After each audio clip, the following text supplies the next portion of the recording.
¿Listo?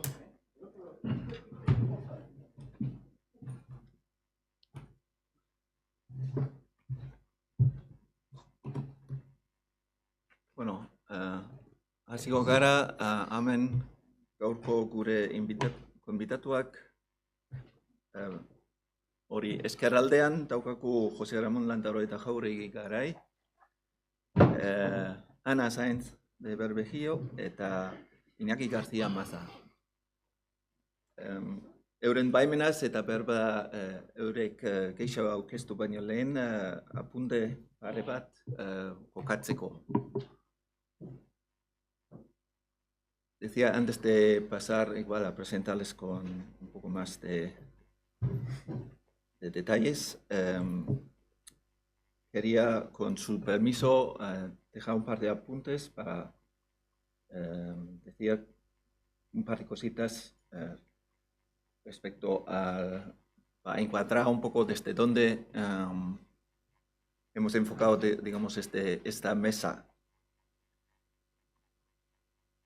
Y lo hemos hecho desde, digamos, si queremos construir una cultura de paz, y creo que Imanol en su presentación lo ha dejado bastante claro, tenemos que también construir otro modelo económico-social,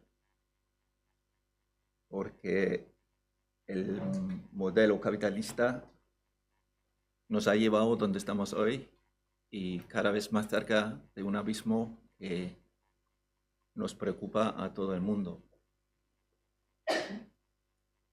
Cuando hablamos de un modelo económico-social, no estamos hablando solamente de una producción material, sino también no podemos perder de vista y no podemos disociar que una determinada manera, una forma de producción material para cubrir las necesidades de la vida, y vivimos en un sistema capitalista hegemónico, también supone una determinada manera de producción social y cultural. De ahí, digamos, tenemos esa dificultad que, y Imanol de alguna forma lo ha apuntado cuando ha hablado de interrupción inconsciente o consciente. Si no estamos muy atentos al hecho que nos hemos construido con las mismas categorías de un sistema al que aspiramos de transformar, es posible que es contraproductivo para nuestros propios fines objetivos, de construir esa cultura de paz.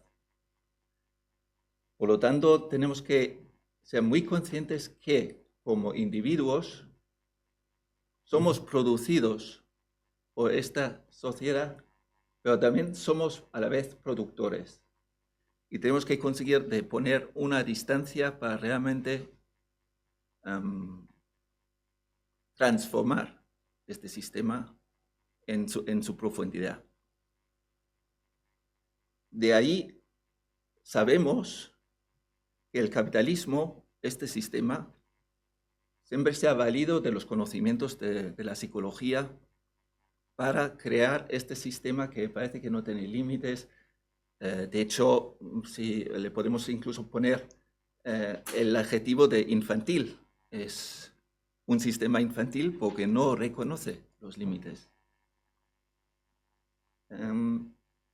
Entonces, este capitalismo nos ha construido de una determinada forma y lo hace, si pensamos, por ejemplo, en algo práctico, dónde se vale este sistema de los conocimientos y aportaciones que se han construido, aportado en el campo de la psicología, pensando en la comunicación, pensando en la publicidad. Luego también Imanol nos ha dado algún ejemplo de ello, ¿no?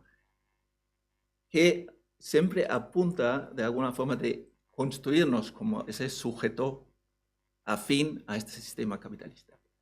Y desde ahí nos interesa mucho qué es lo que nos puede aportar ese campo de la psicología en esa construcción o transformación alternativa que pretendemos, para construir ese mundo o esos mundos diferentes a lo que somos hoy en día. Y digo somos, porque también a mi Manuel lo ha apuntado, somos enteramente capitalistas como individuos. Por eso hemos traído hoy nuestros invitados Iñaki, José Ramón y Ana para que ella nos aporte desde su práctica, porque haciendo un poco caso también a lo que nos ha dicho antes Imanol, estamos sobrediagnosticados y tenemos, parece que pocos ejemplos de realmente una práctica, una praxis que realmente consigue igual avanzar en esa construcción de una cultura de paz. Espero por lo menos que, o estoy seguro que, mejor dicho, que estos invitados nos pueden aportar aquí muchas cosas que nos pueden servir en nuestra praxis cotidiana como organizaciones y individuos. Por lo tanto, vamos a empezar con Iñaki García Maza. Es psicólogo especialista en salud mental comunitaria. Él trabaja también con personas que padecen diferentes sufrimientos psicosociales. Es presidente de la Asociación Vasca de Terapia Gestalt creo que se dice en castellano, Cimentari, y miembro titular de la Asociación Española de Terapia Gestalt. También es coordinador del Centro de Psicoterapia Humanista ERAIN, y además mantiene un blog en el que hace aportaciones, ensayos sobre diferentes temas relacionados con el campo y relacionados, por supuesto, con esos malestares contemporáneos o cotidianos, o esos contemporáneos son cotidianos, que podemos de alguna forma traer algo de la ciencia de la paz, de los estudios de paz, esos malestares que emergen, ¿no? Como en ese triángulo de Galtung, si nos referimos a Galtung, emergen, pero parece que no les damos realmente la atención que merecen. Y enseguida son normalizados, ¿no? Y por lo tanto también invisibilizados otra vez, y caen otra vez en ese gran campo de lo invisibilizado, que es la violencia estructural y cultural que estamos padeciendo. Bueno, Iñaki, adelante y luego seguimos con José y con Ana después. Vale, pues eskerrik asko.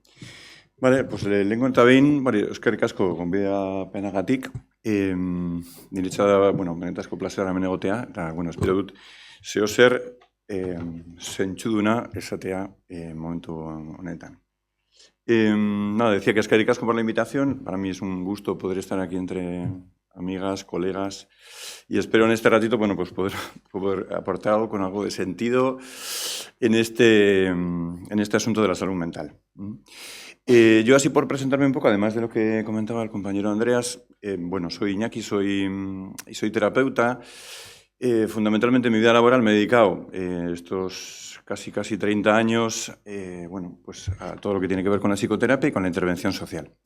Como diría alguno por ahí, Bukowski, si no recuerdo mal, es como esto de encuentra aquello que te apasiona y deja que te mate, ¿no? Bueno, pues después de todo este tiempo de franco deterioro en este ámbito complicado de la salud mental y de la exclusión social, de las problemáticas sociales, yo quería traeros a una reflexión que parte un poco desde la praxis, fundamentalmente.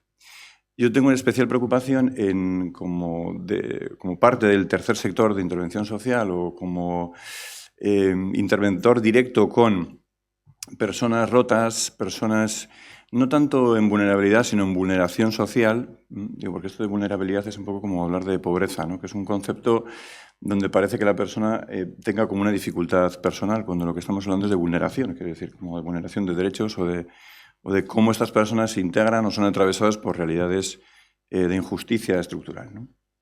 Que nosotros en todo este tiempo, porque yo vengo un poco como representando también a la cooperativa Erain, que es un proyecto que nace ya como hace 16 años, un poco en el entorno cercano de Bilbao, Vizcaya, con una pretensión que era la de poder acercar la psicoterapia, los recursos de salud mental, a las poblaciones en exclusión, ¿no? Desde la filosofía un poco como de que la psicoterapia no se convierta o que deje de ser un común, que deje de ser una tecnología al servicio de las clases populares, ¿no?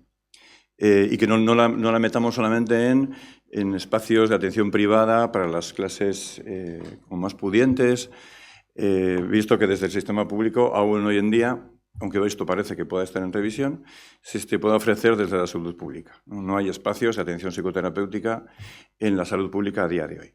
En otros espacios, como la educación, se están haciendo pequeños intentos, pero a día de hoy, vamos a ver, después de lo que plantea el Endacari en el Pleno de Política General del otro día, si esto va a ser o no una realidad desde el punto de vista de la asistencia. Pero a día de hoy, nuestra pretensión era, bueno, ¿cómo podemos acercar la psicoterapia, la atención en salud mental directa, a población que tenía vetada la posibilidad de entrada?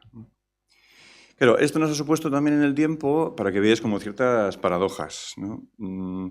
Nosotros desde la cooperativa, que venimos desde una perspectiva que tenía mucho que ver o que tiene mucho que ver con una perspectiva psicosocial o política de la jugada, la dificultad ha sido todo el rato cómo conseguimos conjugar esta paradoja, ¿no? Que es, estamos atendiendo a personas atravesadas por problemáticas sociales, pero lo que hacemos es como hacer tratamientos individualizados a personas que están aquejadas por situaciones de injusticia estructural, ¿no? ¿Cómo podemos elaborar esa paradoja para no acabar reduciendo, para no acabar generando como una sinécdoque, ¿no? Sabéis que la sinécdoque es como coger la parte por el todo, ¿no? Cómo no favorecer que la persona como atomice, individualice sus problemáticas, ¿no?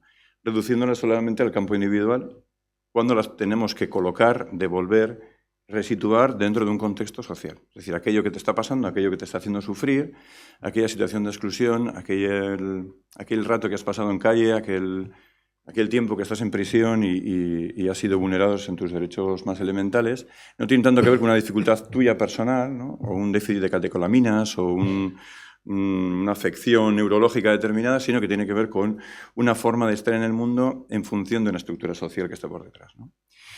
Claro, intentando elaborar esta paradoja en todo este tiempo, hemos ido generando ciertas reflexiones que tienen que ver un poco con cómo ir generando cierto conocimiento situado a partir de la práctica, ¿no? Y cómo generar una atención terapéutica que consiga cómo repolitizar el malestar y no atomizarlo o como enclaustrarlo solamente en la esfera del individual, ¿no? O sea, vamos un poco contra los tiempos actuales en la psicología. Ya sabéis que el auge furibundo de lo neuro y de lo clínico biomédico, que es una de las batallas o de las zonas de tensión que en este momento existen dentro del mundo psi, por decirlo de una manera, en este momento estamos en uno de los lados de la trinchera. Ya siento tener que utilizar este argumentario militarista en este espacio, pero bueno, hay una tensión conceptual, metodológica, dentro del mundo de la clínica en este sentido. Para nosotras la reivindicación es generemos una práctica psicológica y una psicología que esté alineada con todo lo que tiene que ver con aspectos relacionales, comunitarios, psicosociales, y no tanto con un paradigma para nosotros, el biomédico, que atomiza, desenraiza, que simplifica la atención a las personas en este momento, ¿no? A nivel comunitario. Entonces, cómo trabajar en la línea de poder generar espacios de atención terapéutica que trabajen o desde un paradigma relacional, fenomenológico, comunitario, repolitizador de los malestares, ¿no? Y que no sitúe el malestar o la dificultad solamente como un problema tuyo, sino como algo que te toca lidiar o algo que se sitúa en un contexto como más sociopolítico, ¿no? Esto es un poco como la presentación así general, ¿no? Esto, de alguna manera, que es como una carta de presentación, ha ido como generando en este tiempo como toda una reflexión en torno a qué prácticas, cómo poner esto a disposición también de los espacios formativos, de la supervisión, ¿no? porque para nosotros es como una manera de hacer metodológica, que a veces es difícil de explicar. Se me ha tocado explicar esto mismo en una charla en un colegio de médicos, ¿no? Y esto es difícil de que ellos lo puedan como escuchar o entender, ¿no? Que la práctica clínica puede ser una práctica repolitizadora. Pero nosotros que venimos desde el ámbito social, lo que decimos es, no, es que toda práctica es política en sí misma. Es decir, no se puede no politizar. Una manera de entender a la persona solamente como una estructura neurológica tiene por debajo una antropología, un paradigma de entendimiento de la persona como alguien atomizado, alguien separado del entorno, que responde solamente a estímulos-respuestas, ¿no? Y claro, ahí es cuando te das cuenta que de alguna manera toda esta perspectiva individualista neoliberal va como de alguna manera impregnando el conocimiento psicológico, las reflexiones, la investigación, ¿no? Fijaros, yo me estoy doctorando, estoy aprendiendo a investigar, no tengo mucha idea. Estoy todavía en gerundio, no en participio. Pero lo que me ha llamado muchísimo la atención es como en este tiempo, desde el mundo cognitivo-conductual, ¿no?, se han ido generando cada vez más espacios de reflexión en torno al mindfulness, ¿no? Que es una cosa como muy interesante, ¿no?, que tiene que ver con la necesidad de parar, que tiene que ver con tradiciones de meditación, espirituales y tal. Como todas las investigaciones van en relación a esto, ¿no?, como a la necesidad de salir del propio paradigma para abrirse a nuevas formas de entendimiento que no tienen tanto que ver con lo individual, ¿no? Y ahí creo que hay como palancas políticas que podemos accionar, ¿no?, dentro de una reflexión en torno a la psicología que vaya como siendo cada vez más integral, ¿no?, que caiga menos en la sinécdoque y que tenga una perspectiva como más relacional o más comunitaria, etcétera, etcétera, ¿no? En todo caso, esta creo que sería un poco la carta de presentación. Para mí tiene que enlazarse, o es necesario que se enlace con una reflexión en torno al momento actual que estamos viviendo en relación a la salud mental. Claro, la perspectiva que tenemos viene muy mediatizada un poco desde ese conocimiento situado desde el que yo os quería hablar, que nosotros estamos viendo permanentemente en consulta a las personas más rotas de las rotas, ¿no? Nosotros tenemos la conciencia, un poco como planteaba hace poco Oliver Laxe, ¿no?, cuando hablaba de la película Sirat, de que todas estamos un poco rotas, ¿no?, de que todas tenemos una herida. Pero que nosotros tenemos la percepción muy mediatizada, ¿no?, desde esta ventana que da la atención terapéutica o psicosocial a las personas más rotas de las rotas, ¿no? Y desde ahí cabe una reflexión para hacerse en torno a algo una pregunta que surge no solamente en el imaginario público, ¿no? Me refiero un poco como a lo cotidiano, ¿no?, en las cafeterías, los amigos, las amigas, ¿no?, sino además que ha saltado la agenda política que tiene que ver con la crisis de salud mental, ¿no? El otro día, de hecho, una de las intervenciones del Lehendakari va un poco en esta línea, ¿no?, de cómo podemos atender adecuadamente a la salud mental, y había una serie de planteamientos que se hacía, ¿no?, desde el gobierno. Pero lo curioso del caso es que un problema que era individual, ¿no?, que yo al menos en estos 30 años de práctica, yo cuando empecé a trabajar era esto de, pero esto yo no creo en los psicólogos, ¿no?, como si tú tuvieras que tener fe para que algo, que está muy bien tener fe, ¿eh? Pero vamos, yo cuando contrato un fontanero, pues tengo una confianza, no sé si una fe ciega, pero una confianza que tiene un conocimiento técnico. Pero veníamos de aquello a una especie como de prestigio que tiene que ver con que yo voy a terapia, ¿no? Un poco como el efecto Woody Allen de yo tengo un terapeuta, de alguna manera me estoy trabajando, ¿no? Entonces viene a ser como una especie como de momento de privilegio, de prestigio. La pregunta sería, toda esta pregunta, toda esta reflexión en torno a la salud mental, ¿es real o no? O sea, esto que estamos percibiendo, ¿es verdad que estamos en un momento de crisis de salud mental o no? ¿Estamos politizando excesivamente la salud mental desde un punto de vista claro, porque podríamos decir, claro, evidentemente todos los que estamos aquí compartimos de que esto del capitalismo seguramente es lo que peor nos hace vivir. Pero es real que luego en la práctica estamos sufriendo tanto, porque hay otras personas muy serias y hay psicólogos con una carrera muy reputada y con mucha presencia médica que dicen que no, que la estamos creando nosotras con esta reflexión de la crisis de la salud mental y que de alguna manera estamos convenciendo que la gente está peor de lo que está. Claro, yo llevo una temporada como analizando un poco datos y sin, ya digo, no soy un profesional de la investigación, pero me doy cuenta de algunas cosas analizando datos y encuestas de salud de España, las europeas. Había un análisis por ahí del número de bajas por salud mental de la Fundación AXA de hace un par de años. Y me doy cuenta de lo siguiente, una cosa que me llama mucho la atención, que es que cuando la gente le pregunta, oye, ¿usted cómo está? ¿Cómo se siente? ¿Tiene usted algún problema de salud mental? Las estadísticas en los últimos años lo que dicen es, lo que nos van diciendo, por lo menos desde hace, sí, como las 2 últimas décadas, lo que vienen a decir es que la gente cada vez estamos mejor.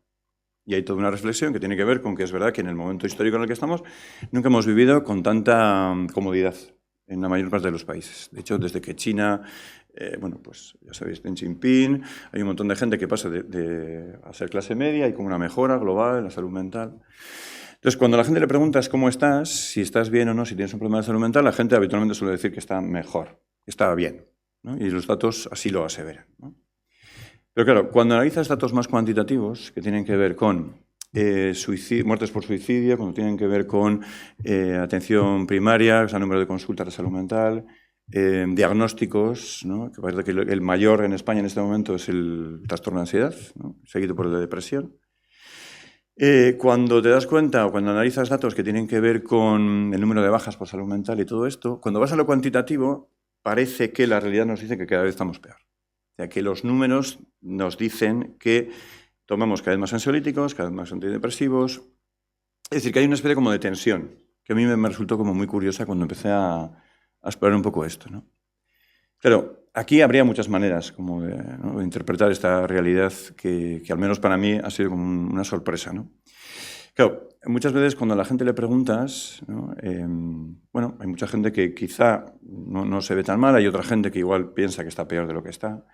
El asunto es que tenemos una complejidad enorme a la hora de entender qué es la definición de qué es un problema psicológico o qué es un problema de la salud mental, o incluso qué es la salud mental. Si os dais cuenta, está definida como un opuesto, ¿no? O como una especie como de apellido a la salud. Tenemos esta concepción cartesiana de la salud física por un lado, la salud mental por otro, en vez de entender como que todo es algo integral, ¿no?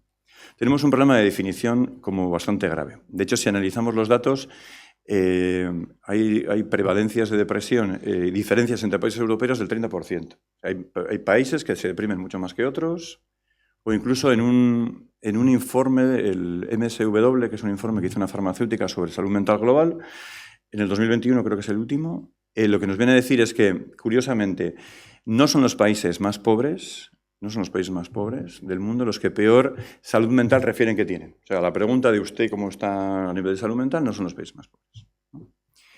Pero, ¿esto qué quiere decir? Bajo mi perspectiva, por un lado, creo que efectivamente hay determinantes sociales de la salud mental que son clarísimos. Y eso, toda la investigación y todos los datos nos apuntan en esta dirección, que es las personas empobrecidas, las personas en situación de vulneración social, tienen más problemas mentales, más nivel de sufrimiento en todas las culturas, en todos los espacios y en todos los países. Esto es como indiscutible a nivel como de constatación empírica, ¿no? Pero claro, la experiencia humana, que es inasumible, que es inasible, no se puede mensurar, no se puede concretar, es dificilísimo de poder hacer una escala de depresión validada, que esté contrastada interculturalmente, y aunque lo hagamos, aunque la tengamos, en psicología es dificilísimo como poder replicarla. Porque la experiencia humana, más allá de este paradigma biocientífico que piensa que de alguna forma podemos controlar, predecir la conducta y tal, la experiencia humana siempre se nos va a inasir. Porque la ciencia siempre va a dejar espacios, ¿no? Esta es otra de las cosas que plantea el capitalismo, un poco en la línea que plantea Imanol, que va a dejar siempre fuera. Es una manta que siempre te va a quedar corta, ¿no? Entonces, claro, tenemos un problema como de medición, de poder mensurar, ¿no? Qué es la salud mental o qué es la... Por otra parte, además de esta constatación, hay otros elementos que surgen también de los datos, ¿no? Que es, por una parte, está claro que los determinantes sociales, que todo lo material es clave, y de hecho, yo creo que hay toda una reflexión para hacerse en términos de cómo ir recuperando en las prácticas psicológicas la conciencia de clase, ¿no? Es decir, no solamente hacer una reflexión que yo creo que es fundamental sobre la identidad, porque es verdad que tenemos un problema con la identidad en general, pero sí como los elementos de clase que están, digamos, como generando problemáticas de salud mental severas. Con eso tenemos una dificultad. Otra dificultad, como os decía, para mí tiene que ver con la identidad. Es decir, las personas somos más o menos felices en función de cómo está nuestro entorno, ¿no? Si somos valoradas, si somos excluidas, incluidas, y hay toda la reflexión que han traído los feminismos sobre las identidades en situación de exclusión. Para mí ha dado una tecla interesantísima, ¿no? De cómo ir generando identidades que se reivindiquen a sí mismas y que sean capaces como de plantear escenarios donde mi reivindicación también es un elemento de salud. Creo que es como una clave. Pero a la vez tenemos como un cierto problema con esto, con la identidad, ¿no? Que tiene que ver con que la identidad tiene como varios fundamentos, ¿no? Que es que yo, si pienso que soy de una manera y alieno algunas partes de mi personalidad, tiendo a comportarme como aquello que he identificado que es como algo como cierto. Y esto en muchas ocasiones puede generar ciertos problemas, ¿no? Digo, dentro de las luchas de la antipsiquiatría o de los movimientos en primera persona, el hecho de que haya gente que se identifica con su propia psicopatología creo que también genera escenarios pues, problemáticos, ¿no? Como utilizar una identidad política y a la vez no quedar como alienado o solamente etiquetado en un contexto. Creo que ahí habría que darle como una vuelta, ¿no? Por otra parte, también está para mí todo lo que tiene que ver con lo comunitario, con el formar parte, la raíz, como la raigambre psicológica, ¿no? Que da la identidad. La identidad es algo tan fundamental, tan necesario, ¿no? Que depende cómo la constituyamos, ¿no? Para mí hay una constancia más psicosocial, que es que también es un poco contraparadigmática, ¿no? Que es esto de que nosotros construimos una realidad que a la vez nos construye, ¿no? Es en la línea un poco de la realidad como una construcción social. Nosotros, aquello que nombramos como cierto, con aquello con lo que nos identificamos, tiende a ser realidad, ¿no? Claro, desde ahí, para mí es como muy interesante el analizar cómo la identidad sirve para generar un formar parte, para integrar, ¿no? Y si tenemos espacios comunitarios que permitan esto, ¿no? No en vano, para mí, hemos lo comentado en algún otro foro, uno de los aspectos muy interesantes que salía en el informe este que os decía, de salud mental global, decía que los países más infelices, con menos salud mental, porque la salud mental viene a ser un poco esto, de la felicidad, que era una cosa como muy, ya queda un poco antigua, pero viene a ser un poco lo mismo. Decían que los países anglosajones son los países que puntúan menos en fortaleza del yo, en expectativa de vida, ¿no? Entonces, ¿qué es lo que tienen en común, ¿no? Países como Irlanda, o los países de la Commonwealth, Estados Unidos? Habría que dar una vuelta, ¿no? Son, no todos, porque Irlanda no lo es, pero es el protestantismo, una forma de entenderse más individualista y entonces por eso genera una dificultad de integración. ¿Qué está pasando con...?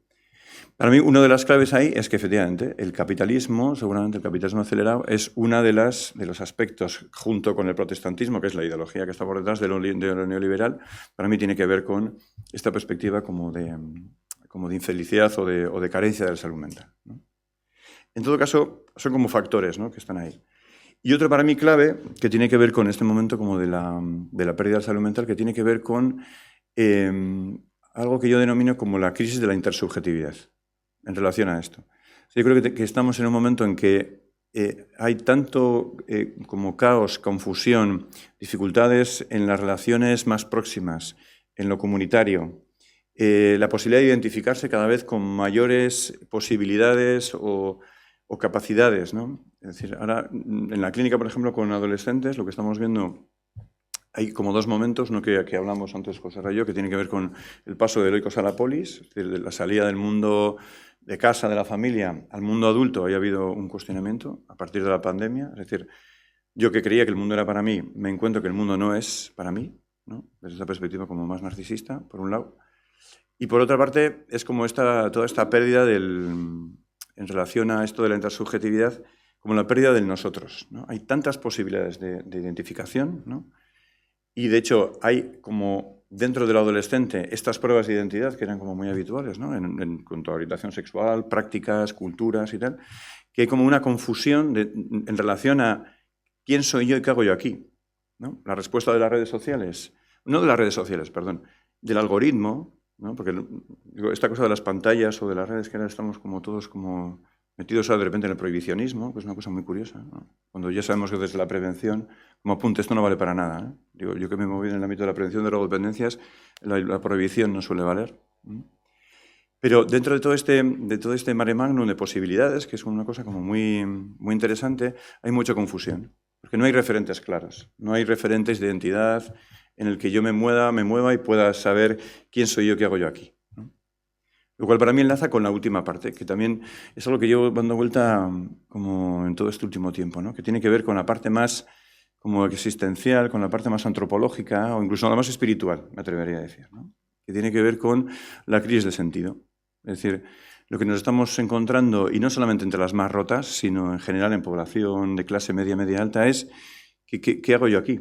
O sea, como el sentido trascendente de la existencia, que de alguna manera a partir del siglo XX entra en cuestión, ¿no? O incluso antes con la Revolución Francesa, toda esta parte que tenía que ver con la Iglesia, con el catolicismo y tal, que lo rechazamos para abrazar la ciencia positiva. Hemos echado como por el agua al quitar el tapón de la bañera, hemos dejado que se cuele el niño, ¿no? Es decir, toda esta parte de la trascendentalidad, de formar parte de algo que tiene más, que es más que yo, ¿no? Toda esta parte trascendente de la persona, que siempre ha sido algo constitutivo del ser humano, que está en niveles muy bajos, ¿no? La gente abraza cosas y busca y sigue buscando, porque es verdad que seguimos siendo una tribu de buscadores, pero hay como una respuesta colectiva que no acaba de llegar, ¿no? En esta como integración a nivel de salud mental. ¿Con esto qué quiero decir? ¿Existe una crisis de salud mental? No, sí. Dentro de la dificultad, yo pienso que estamos en un momento como de crisis de la intersubjetividad y que creo que efectivamente, más allá de otras consideraciones, más de tipo como investigativo, creo que no estamos viviendo una vida muy buena, en general. Y no solamente por los determinantes sociales, sino por esto que nosotros llamamos los malestares contemporáneos, que es más allá de los malestares cotidianos, ojo, ¿eh? Para mí el malestar contemporáneo tiene que ver con el malestar de época, que es como qué es vivir hoy, aquí, en día, en este momento del capitalismo, vamos a llamarlo ya brutalista o fascista directamente, ¿no? O sea, cómo vivir en un contexto de salud mental cuando nuestros referentes masculinos, nuestros referentes femeninos, nuestros referentes políticos están en este momento que está. O qué salud mental se puede tener en este contexto de impotencia generalizada frente a lo que viene, ¿no? Como esta perspectiva colapsista de que lo que viene va a ser peor, esto de las retrotopías, que todo lo bueno fue... ¿Qué salud mental podemos tener aquí ante la crisis ecológica, por ejemplo? O ante Gaza, ¿no? Delante de Gaza. O delante de un Trump que dice que va a construir una riviera en... Fíjate, hace unos años se puso de moda el concepto de ecoansiedad, que a mí me parecía muy interesante, ¿no? Era como esta parte en la que... Y es verdad que en las consultas se ve cómo las personas viven atravesadas por esta situación de impotencia en el que, más allá de la fantasía de progreso que vivimos en el siglo XX, ¿no? Todo lo que viene va a ser peor, ¿no? Van a llegar las derechas, la ultraderecha, vaya... Pero, ¿qué perspectiva podemos dar, por ejemplo, a los elementos de los jóvenes, ¿no? Que no es casual que sean las personas que, porque siempre ha sido así además, ¿no? La gente joven, los adolescentes, los que siempre nos han dado la señal de alerta. Y lo que hacemos es prohibir las pantallas, les etiquetamos como la generación de cristal y les arrogamos a un futuro en el que, dentro de la tensión que está muy de moda últimamente entre generaciones, les abocamos al fracaso directamente, ¿no? Entonces, yo creo que efectivamente no estamos viviendo una vida buena. Y creo que a la vez hay una reflexión que estaba haciendo Jean-Philippe Kindler. Tiene un libro pequeñito que ha salido hace poco, que es como dice, a la mierda de autoestima, dadme lucha de clases, ¿no? Y viene a plantear un poco un par de escenarios en este sentido, ¿no? Dice, por una parte, o empieza así el librito, dice, claro, esta reflexión sobre la vida buena nos parece como ilusoria y desde las izquierdas las hemos perdido, ¿no?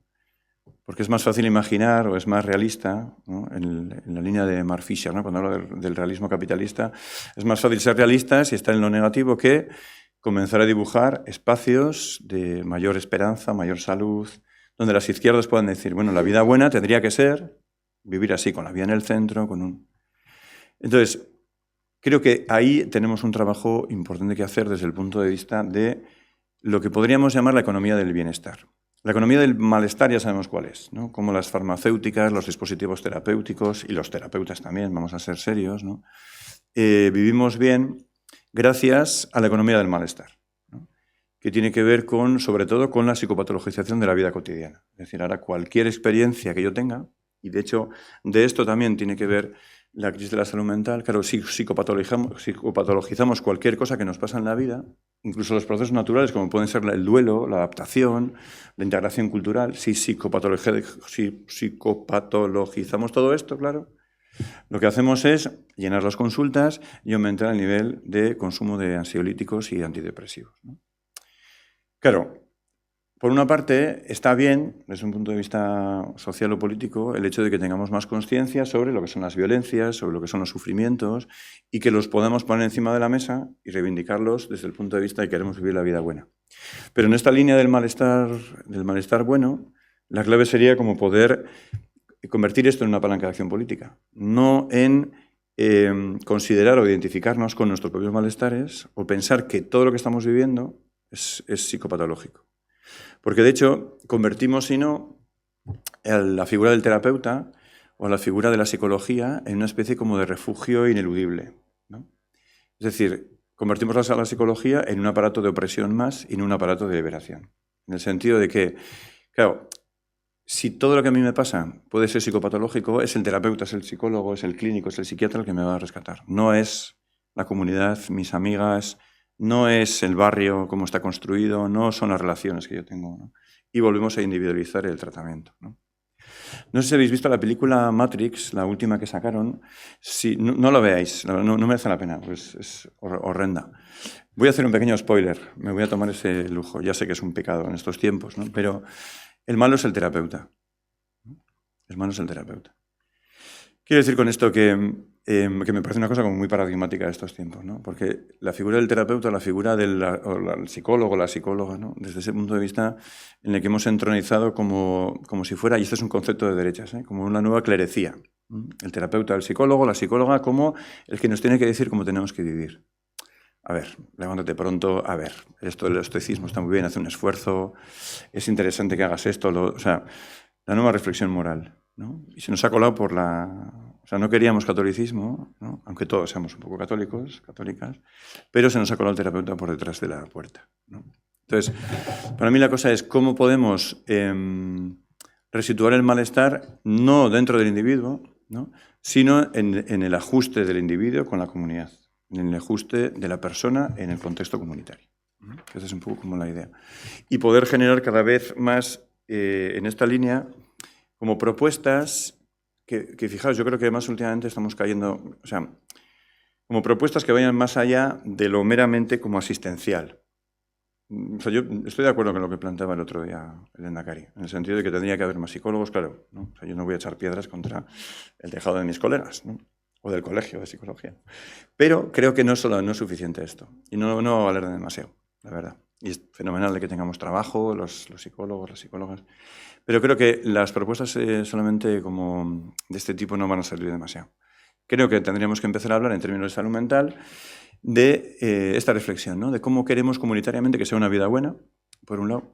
Creo que tenemos que empezar a hablar de renta básica para todas. Creo que tenemos que hablar de cómo organizar el espacio sociosanitario, que esto ha quedado como una reflexión que quedó en el alero y que creo que está sin desarrollar. Creo que tenemos que tener unos servicios sociales mejor organizados, que trabajen en red con la judicatura, con la salud, con los espacios de salud, con la educación.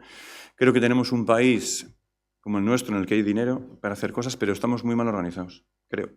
Creo que funcionamos desde cada uno en su choco, pero creo que hay como una necesidad de construir relaciones en red para poder atender. Y creo que esto también es hablar fundamentalmente de salud mental y no tanto quedarnos solamente en el síntoma. Porque si os fijáis, la psicoterapia o la atención psicológica es el fracaso de la comunidad. No es es como la última frontera. Pero desde una perspectiva de salud mental comunitaria, para mí es como esta clave. Voy a acabar con un pequeño minuto, nada, de propaganda. Bueno, estamos muy preocupados con esto. Yo os quería invitar a que, si os interesa este tema, podéis asistir al día 3 de octubre a unas jornadas sobre salud mental crítica que organizamos en la Bolsa, desde ERAIN, con presencia de colectivos también que trabajan en el ámbito de la intervención social y de salud mental. Y luego que dentro de poco vamos a hacer un curso sobre cómo atender las violencias. No me voy a dar mucho tiempo, no lo voy a hacer, para hablar de la violencia estructural, pero sí que nos interesa muy mucho desde la cooperativa hacer una reflexión en torno a esto, ¿no? De cómo vivimos en un mundo trufado de violencias en todos los espacios, ¿no? Si os fijáis, vais al hospital y no pega usted al médico, o en el autobús, o en cualquier espacio, ¿no? Y nosotros que atendemos como a víctimas y a victimarios nos interesa mucho como sacar un poco la violencia solamente del espacio unidireccional más sencillo, más ético, para poder dar una vuelta a entender para atender. Entonces estáis invitadas, si queréis participar o queréis algo más de información, pues me decís. Eskerrik asko por la atención. Eskerrik asko, Iñaki. No me pasa mucho. No mucho, no. Eskerrik asko, Iñaki. Orain...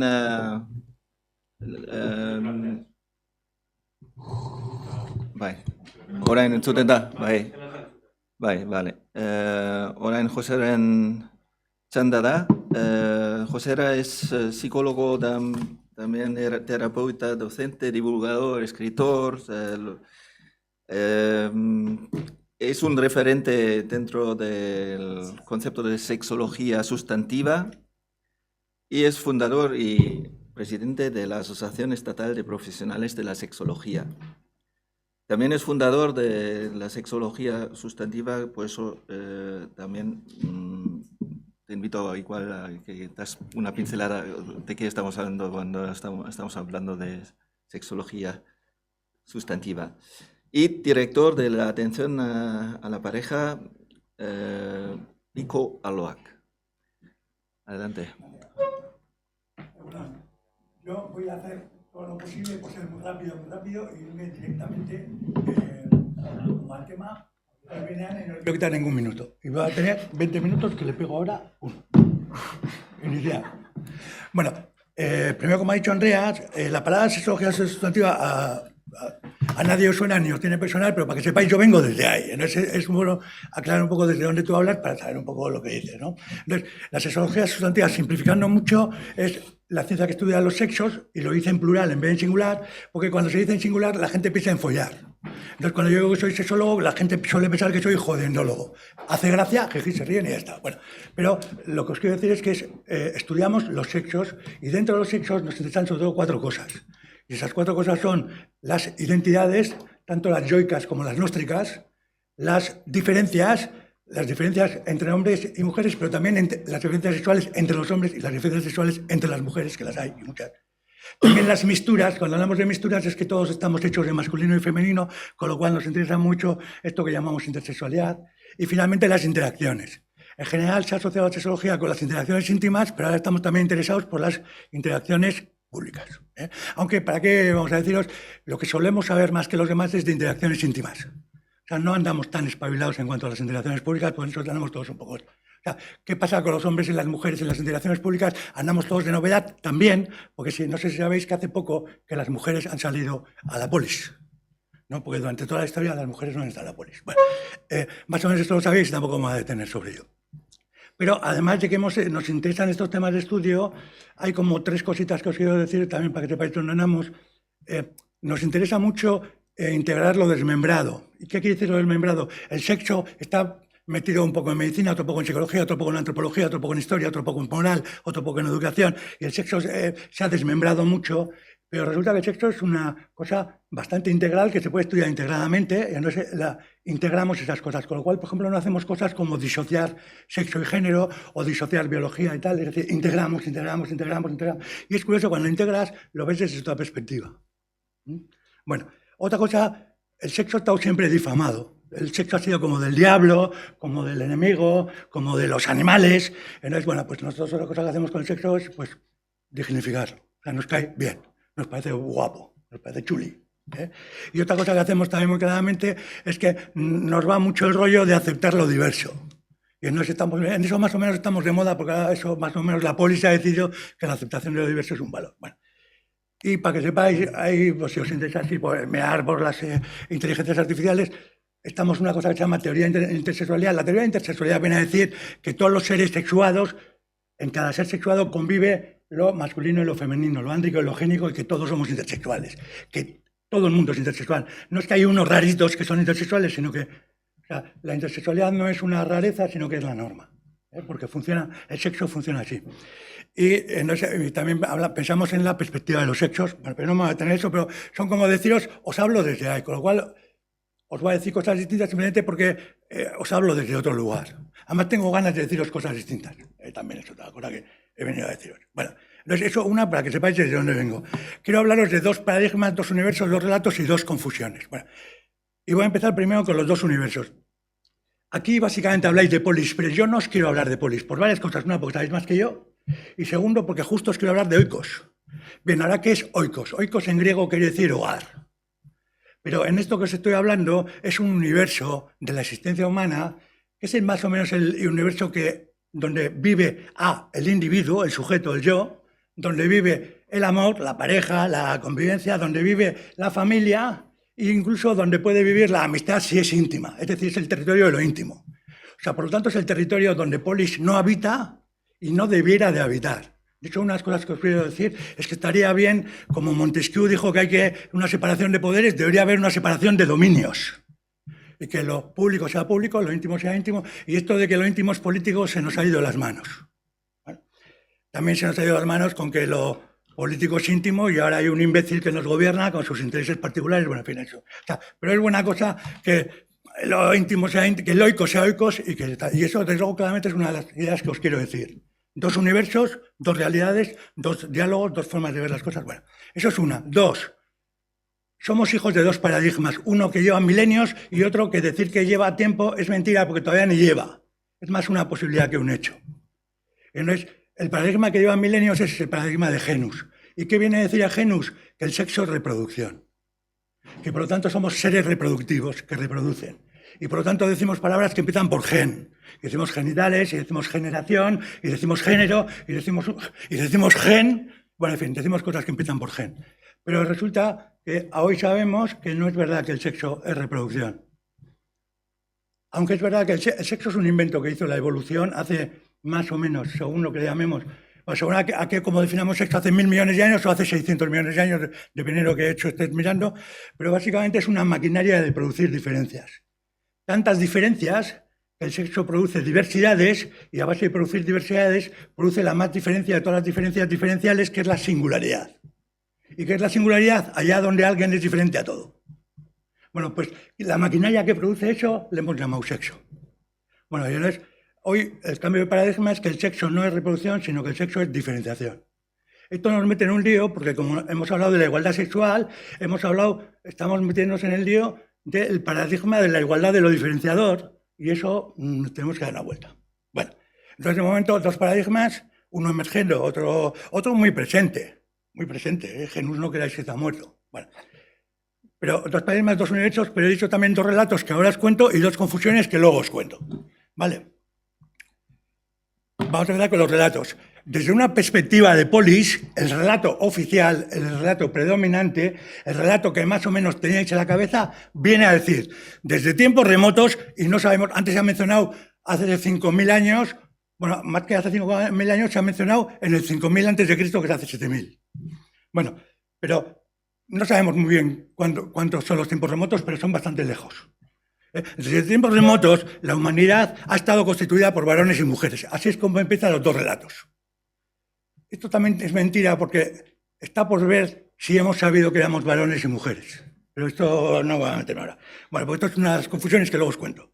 Bueno, desde tiempos remotos la humanidad ha estado constituida por varones y mujeres. Ahora bien, en los comienzos de la civilización, que habría que decidir qué es eso, pero por simplificar, cuando dejamos de ser nómadas y empezamos a vivir juntos alrededor de la fuente, e incluso a hacer saneamientos para ver dónde cagaba la gente, entonces, a partir de ahí, las mujeres quedaron recluidas en el universo de lo intrafamiliar. Y eso cambiaron las cosas. A partir de esa segregación, durante milenios, la mujer y lo femenino, y digo lo femenino, pues no es lo mismo la mujer que lo femenino. De hecho, ahora cada vez van mejor las cosas con las mujeres, pero no es tan verdad que van mejor las cosas con lo femenino. Bueno, pero esto es un debate que no va a tocar ya. Pero la mujer y lo femenino ha estado sometido a dominación, menosprecio, exclusión y opresión. Por ello, la mujer antigua no pudo ser ni sujeto político, ni sujeto económico, ni sujeto erótico. Por cierto, la mujer antigua y en la tierra actual, bueno, mujeres. Porque a veces llamamos antiguo a lo que nosotros hemos dejado atrás, pero en el urbe entero casi nadie ha dejado atrás esto. ¿Vale? De hecho, incluso decir que las mujeres ya son sujetos políticos, sujetos económicos y sujetos eróticos, igual es ahora más un desideratum que un hecho, pero jamás en la historia ha sido esto más verdad, por lo menos en Occidente. Bueno, esto es un relato, pero que más o menos os lo sabíais. O sea, no os he dicho nada. Pero os voy a decir un relato que igual no sabíais, os lo cuento. Empieza igual. Desde tiempos remotos la humanidad ha estado constituida por varones y mujeres, de nuevo repito, que ni sabían que eran varones y mujeres.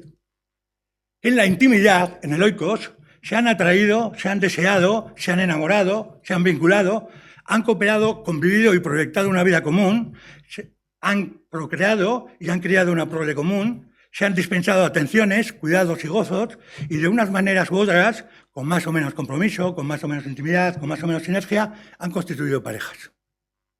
A partir de un momento, que tampoco sabemos muy bien cuál es, las clases más pudientes, porque estas cosas siempre empiezan los ricos, empezaron a casarse. Se matrimonializó la pareja. Por ejemplo, para que sepáis, esto no sabemos muy bien cuándo empieza. Por ejemplo, en Egipto ya había matrimonio, pero por ejemplo, en Roma empezaron a poder casarse los esclavos en el siglo III.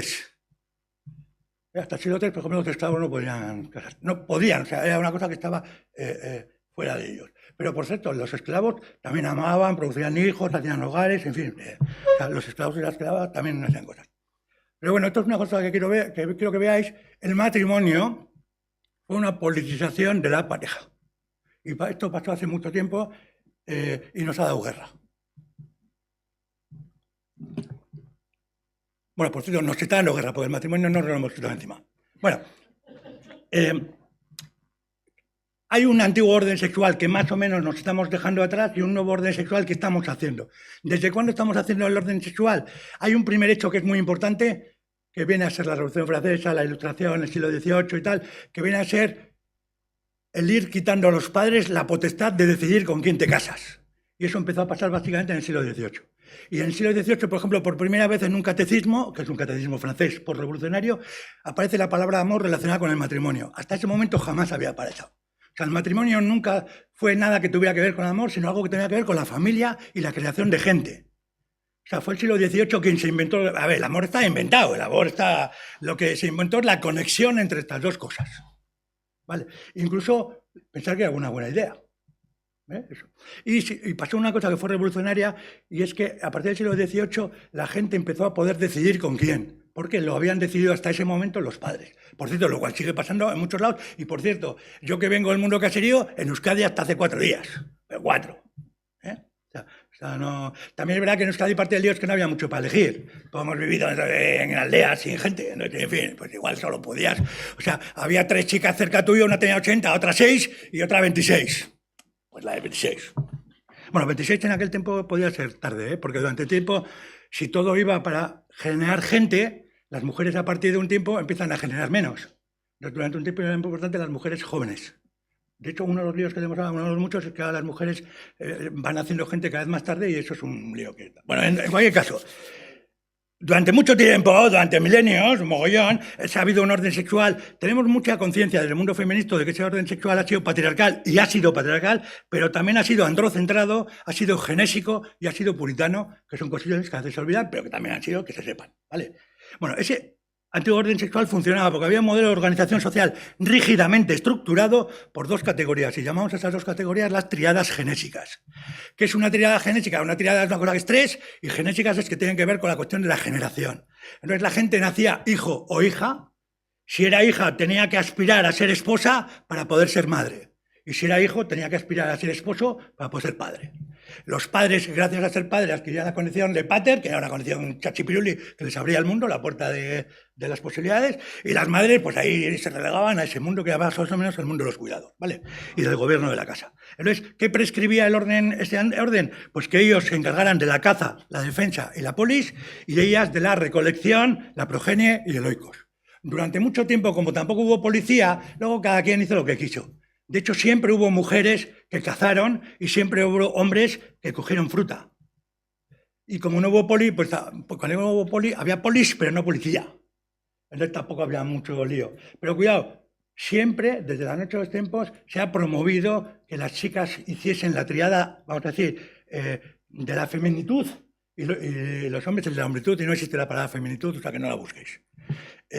Bueno, y esto incluía el matrimonio. ¿Y qué era el matrimonio? Pues una unión vitalicia y genésica entre un esposo sponsor y una esposa sponsorizada que se casan para constituirse en progenitores que crían una prole. Por cierto, de prole viene proletario, eso fue una idea de Marx así curiosa, y proletario es aquel que solo tiene prole, que no tiene más, ¿no?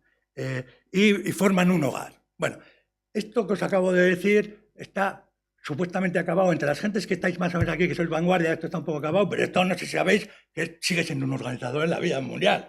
Incluso en la Euskadi moderna, en este pueblo que decimos que ya no es un pueblo sino una ciudad, que ya no es Herri sino Iri, bueno, pues también seguimos ahí. Bueno, lo que sí que ha venido pasando y va pasando desde el siglo XVIII, esto es inexorable y sigue pasando, más allá de los elementos políticos, ideológicos, académicos y tal, es que cada vez más las parejas se reivindican fuera del matrimonio y se viven desde la perspectiva de lo erótico. Cada vez más las parejas no son hechos genésicos, sino hechos eróticos. Tanto es así que ahora aceptamos como matrimonio, lo cual es un disparate, incluso a los que no son principios generadores, por ejemplo, los chicos que se quieren, ¿no? Es curioso, porque hubiera sido un buen momento, en el momento que se hizo que los gays pudieran entrar en matrimonio, de habernos cargado el matrimonio, he hablado de pareja y otras cosas, bueno, en fin, pero, o sea, porque hemos metido a los gays en el matrimonio y en eso la derecha tiene razón, porque la derecha decía que el matrimonio, como su nombre indica, matrimonio quiere decir la carga de la madre. Entonces, si dos chicos se casan, la carga de la madre, bueno, al final hay un poco de lío ahí en toda esta historia, pero bueno, en lo que la derecha tiene razón es que era un buen momento para haberlos mandado a tomar por culo el matrimonio. O sea, como abolicionismo matrimonial. Bueno, pero bueno, en cualquier caso, aunque no se ha hecho, se hacen pareja hoy, cada vez más, dos que se aman y se reconocen mutuamente como amantes. Y que desde esta condición de ser amantes y con esa motivación de ser amantes, proyectan en común su existencia común, su existencia juntos. Y comparten sus biografías, con lo que sea eso. Así pues, conviven, cooperan, crían, se socorren, se dan cuidados y, es una cosa que a veces se dice, se dan gozo. Que no es un asunto banal esto de gozo. No es una chorradita de la gente de Podemos. ¿No? Bueno, ¿qué pasa con el nuevo orden sexual? Primero, que lo estamos haciendo. Segundo, que no tenemos un buen proyecto, que no sabemos ni qué estamos haciendo y no tenemos buenos mapas, bueno, en fin, andamos despistados. También cuando las cosas se están haciendo, pues en fin, es que es un poco complicado. Pero en cualquier caso están cambiando las reglas, las costumbres, las formalidades, los acuerdos, los valores, las expectativas y los modos de todo el tinglado de ser hombre y de ser mujer y de relacionarse. Todo eso está cambiando. Sea lo que sea, estamos disociando las triadas genésicas hasta el punto de que ya no hay que ser a la vez hija primero, esposa después, madre después, sino que se puede ser habiendo sido hija, no siendo madre, o no siendo esposa, o en fin, se pueden hacer muchos y tal, y cada cosa tiene su... Y además ha emergido claramente la mujer como un sujeto político, como un sujeto económico y como un sujeto erótico. Y todo eso supone muchos cambios. En estos momentos estamos poniendo en duda lo patriarcal, lo androcentrado, lo genésico, lo monógamo, lo heterosexual, lo sólido, lo perenne, lo conviviente y los roles genésicos.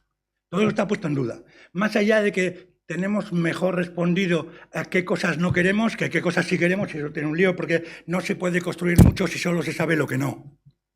En fin, hay un asunto, y es que no sabemos muy bien lo que sí, esto tiene su misterio. Porque esto es bueno, cada vez más prevalece Eros sobre Genus. Por lo tanto, prevalece la erótica sobre la generación.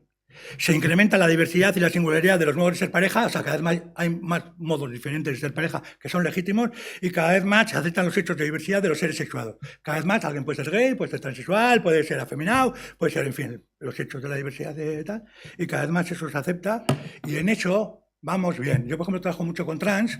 Los trans hace 15 o 20 años estaban más tirados que la leche, eran exclusión social, eran terribles, y ahora en solo 15 o 20 años han mejorado su posición mucho. Es verdad que hay amenazas, y es verdad que, en fin, pero, en fin, no todo es desilusionante. Bueno, si no me hubiera dedicado todo este tiempo a contextualizaros, esto sería, esta diapositiva sería mi charla de hoy. Pues claro, menos malestares psicóticos. Pero si no os digo eso, primero reviento y segundo no entendéis un poco los contextos donde se dicen, ¿no? Entonces, bueno, ¿qué malestares contemporáneos están pasando en oikos? Uno, hay un incremento del neomaltusianismo. ¿Qué es el neomaltusianismo? Esta historia de no producir gente. Por ejemplo, en Euskadi y en Navarra, bueno, en el País Vasco, no estamos generando gente. Nos viene gente, lo cual está resolviendo el asunto, pero no generamos gente. Y ahora mismo hay un ánimo, por cierto, cuanto más abertzale, más de izquierdas, más estudiado se sea, menos hijos se producen. Estos son con los datos, ¿no? Y ahora mismo somos la tierra del mundo donde menos gente se produce. Si Franco hubiera sabido esto, hubiera tirado por aquí. Porque esto, en fin.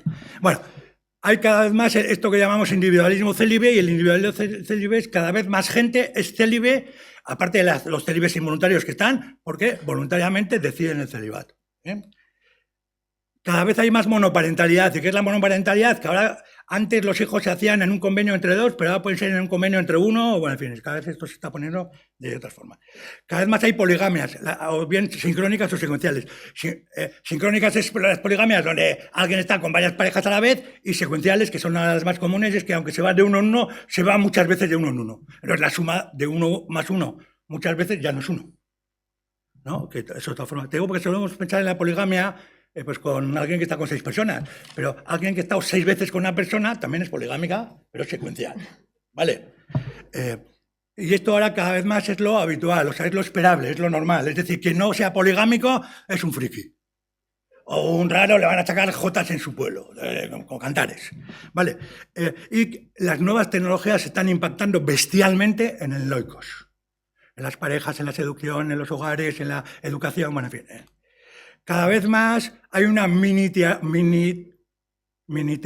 sale muy mal esta palabra, una miniaturización. Bueno, cada vez hacemos más una miniatura del hogar. ¿Qué es el hogar? Una miniatura, un enano, una cosa pequeña, un tal.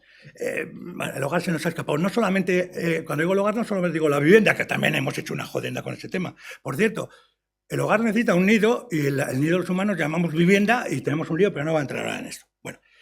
Pero también cada vez más las parejas están laboralizadas, con lo cual cada vez más las parejas con sus trabajos, con sus obligaciones y tal, casi no tienen ocasión de estar. Hay gente que solamente está cerca de su pareja mientras duerme.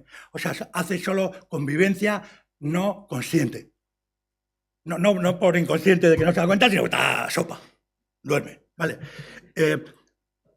Disminuye la perdurabilidad, o sea, cada vez más las parejas duran menos, pero a cambio se incrementa muy notablemente la gestión razonable de la ruptura. Ahora cada vez hay más gente que rompe sin destrozar de todo, sin hacer tierra quemada, sin que aquello sea un puto disparate.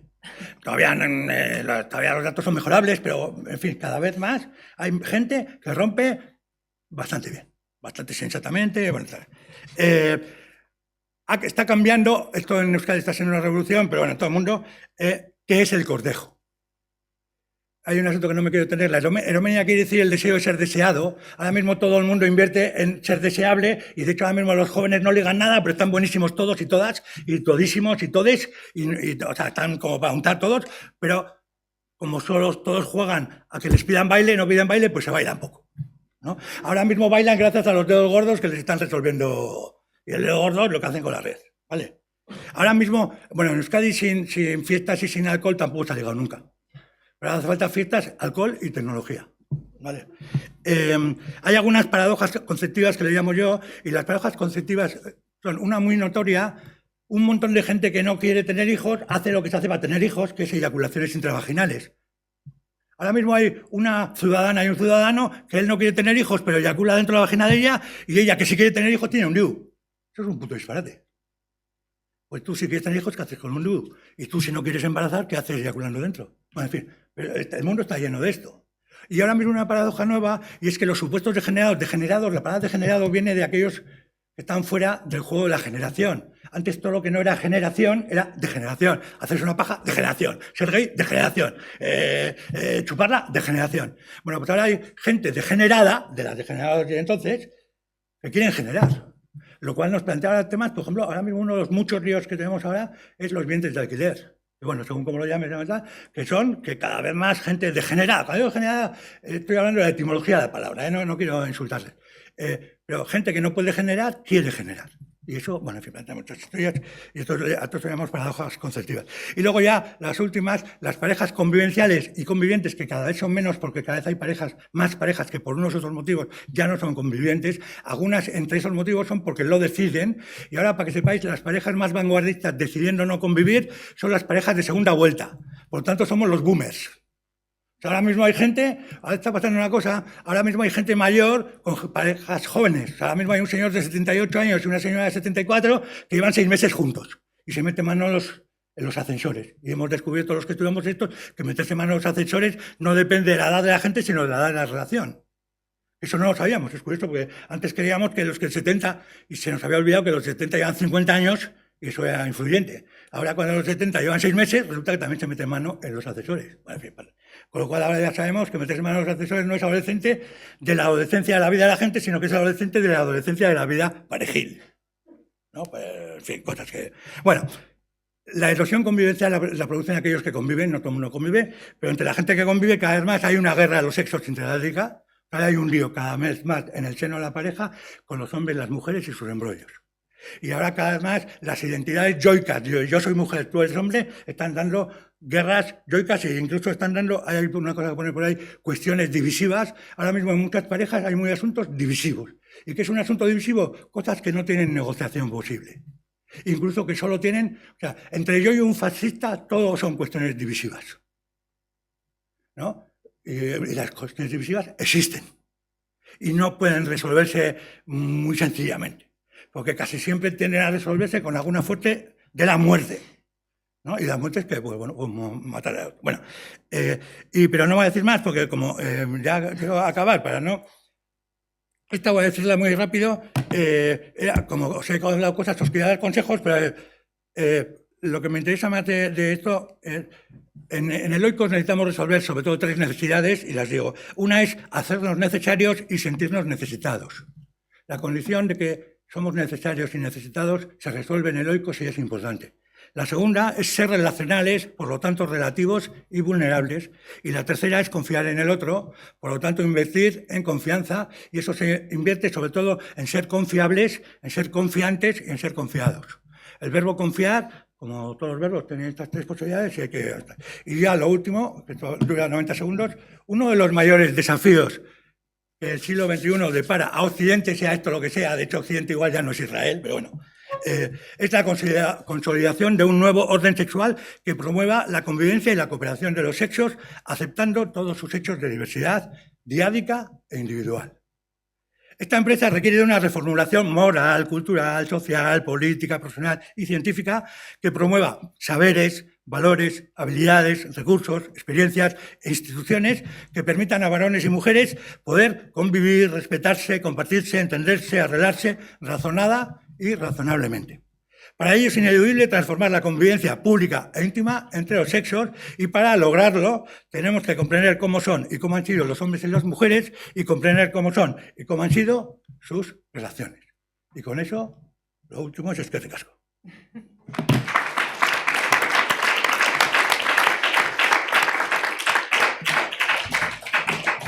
No, eskerrik asko, Josera. Urrenko islaria da Ana Sainz Berbejillo. Ana bebai psicóloga da. Es especialista en metodología PROCC, y la metodología PROCC se desarrolla también en otros continentes, por ejemplo en Latinoamérica y en Cuba, en Argentina y en el Estado español fundamentalmente, pero hay otros desarrollos en otros países. Con lo cual nos trae también una perspectiva, digamos, global de cómo está el tema de los malestares contemporáneos en otros países a través de esta metodología. Es docente también del Instituto Marilongo y ha desarrollado su labor de psicóloga a nivel comunitario, sobre todo del área de salud y consumo del Ayuntamiento de Bilbao durante más de 35 años, creo que son 37, algo así, ¿no? Y sigue trabajando en los diferentes niveles, sobre todo también con grupos respecto a la problemática de la crianza hoy, con jóvenes, con profesionales del sector, del tercer sector, se podría decir, dentro de la salud, con médicos y enfermería. Y enfermera, sí. Y la metodología pues, se ha desarrollado y creado precisamente para incidir en los malestares cotidianos. No me voy a alargar más, también es autora de un par de libros. Ahí destacaría que son libros que son como reflejan, digamos, ese trabajo comunitario con cursos que se dan a grupos, se trabaja como espacios de reflexión y apuntan a la transformación social. Por lo tanto, Ana, ¿qué nos puedes contar de tu praxis? Es que ricasco, Andreas, por situarme en lo mío, porque después de... Bueno, es que ricasco también a Guernica Gogoratuz por esta invitación. Gracias, Iker, María, Andreas. Bueno, Joaquín, bueno, es un placer estar aquí y poder compartir. Pero después de todo esto, como suele pasar cuando vas ya en un lugar, tengo la cabeza que digo, uy, enlazaría con lo que ha dicho Imanol, enlazaría con lo que ha dicho Iñaki, Joserra. Entonces me va a costar centrarme, ¿eh? Me va a costar, y además cambiaría el orden de la presentación, pero como veo que hay bastante sintonía en algunas cosas, pues lo que voy a hacer es ir derecha, y visto el tiempo del que contamos, ir derecha a lo nuclear de lo que yo quiero compartir aquí, ¿no? Y las primeras diapositivas, bueno, diría a la organización si después puedes pasar el PowerPoint a la gente para que vea desde dónde aportamos lo que aportamos, porque voy a hacer así. Las primeras diapositivas me las voy a pasar porque se ha hablado ya algo de ello. Pero lo primero que quería hacer es bueno, un poco más de lo que ha dicho Andreas. La metodología que desarrollamos los que estamos formados en ella y seguimos en una investigación permanente tiene el objetivo de la transformación social. Lo que hacemos es una lectura crítica de los malestares de la vida cotidiana. Se ha hablado de malestares, nosotros ponemos la mirada en los malestares normalizados, no normales. Se ha hablado de normalización y demás, saliendo de la psicopatologización que hablaba Iñaki. Nosotros lo que constatamos es que hay un montón de situaciones cotidianas en todos los ámbitos, ámbito familiar, educativo, profesional, en cualquier ámbito de nuestra vida, que hay malestares que se han normalizado, que la gente los asume como normales y que dice es lo que hay. Es la frase, es lo que hay. Mira, soy ama, no tengo vida, pero ya sabes, es lo que toca. O soy cuidadora de personas mayores, es lo que toca, es lo que hay. Lo que hacemos es interpelar, o soy profesional de la educación, estoy sin motivación, me siento impotente, etcétera, etcétera. Entonces, nosotros lo que interpelamos es ese es lo que hay, y decimos, no es lo que hay, sino vamos a ver por qué hay, por qué es así, vamos a las causas. Entonces, no nos quedamos en los síntomas, estamos sobrediagnosticados, además, aunque luego voy a hablar algo del diagnóstico, y sí vamos a las causas de los malestares. Entonces, dependiendo del ámbito de que se trate, lo que hemos hecho es, porque llevamos más de 40 años trabajando, como decía Andreas, en diferentes puntos, esta metodología la creó una psicóloga argentina que huyó de la dictadura, se instaló en territorio español, y entonces, que se llama la doctora en psicología Mirta Cuco, ¿no? Y después ella dice que no es solo la autora ella, sino todos los que conjuntamente vamos sistematizando esos malestares en la familia. ¿Qué está pasando hoy en el grupo familiar? Sistematizamos en indicadores diagnósticos los malestares y luego elaboramos programas a partir de esos indicadores para trabajar esos malestares. Entonces, tenemos los indicadores de la crianza hoy, los indicadores de la tarea educativa hoy, los indicadores de los profesionales de la salud, de los profesionales de cualquier colectivo con el que hemos podido trabajar, y como nosotros lo que tenemos es un método de lectura de la realidad y luego un método de intervención. O sea, leemos la realidad desde unos parámetros que son lo que consideramos una sociedad humana, solidaria, justa, etcétera, etcétera. Entonces, a partir de lo que llamamos la teoría 1, que sería qué sujeto sería el sujeto de una sociedad autónoma, lo que hacemos es, desde ese planteamiento, qué está ocurriendo hoy, qué malestares ocurren, por qué, y programas para intervenir en ellos. Los ofrecemos a toda la población porque todos estamos atravesados por las lógicas hegemónicas que son las que están construyendo un tipo de sujeto, un tipo de vida cotidiana, y que son los que están construyendo los malestares de los que estamos hablando. Entonces, bueno, y tenemos un dispositivo grupal porque, claro, como esto se construye en grupo, porque el ser humano se construye los grupos humanos. Nosotros nacemos, llegamos a un grupo, que es el grupo familiar. El ser humano es un ser social, no surge así de la nada, sino que se construye, los espacios grupales son lugar de génesis y de neogénesis. Entonces, como nos construimos en grupo, aunque hay situaciones que hay que hacer intervenciones individuales, no lo descartamos, de hecho tenemos una manera de intervenir también desde lo individual, pero pensamos que la neogénesis y las transformaciones sin espacios grupales, si no se hacen los espacios grupales donde se estén dando esos malestares, es difícil y que es necesario que construyamos, o sea, que todos, desde todos los ámbitos, trabajemos en lo que está generando esos malestares desde los diferentes ámbitos y cómo se está construyendo el sujeto, que como decía Imanol, somos enteramente capitalistas. Estamos construidos con las lógicas, unos más, otros menos, podemos tener más o menos contradicciones, otros son de aquí hasta las entrañas, pero si queremos construir otro tipo de sujeto imprescindible, nos parece a nosotras, para la interrupción, imprescindible, porque acuerdo con que el malestar genera el malestar moviliza, ¿no?, que decía Imanol, en efecto, pero a veces la movilización es temporal o es sin direccionalidad. Hay malestar, entonces, ante los malestares... Bueno, es que ya estoy hablando de las diapositivas, lo voy a hacer. No sé para qué hago con el trabajo que me da hacer esto y luego no lo uso, pero bueno, después lo tendréis. El malestar genera muchas veces reacción, pero como ya iba a decir en la siguiente diapo, lo vemos actualmente, ¿no? En el momento tan difícil, el momento de estupefacción, de terrible impunidad obscena, etcétera, etcétera, de horror a nivel mundial, pues la gente está con una vivencia, una situación de impotencia terrible. Y esta impotencia se expresa muchas veces con negación y mirando para otro lado.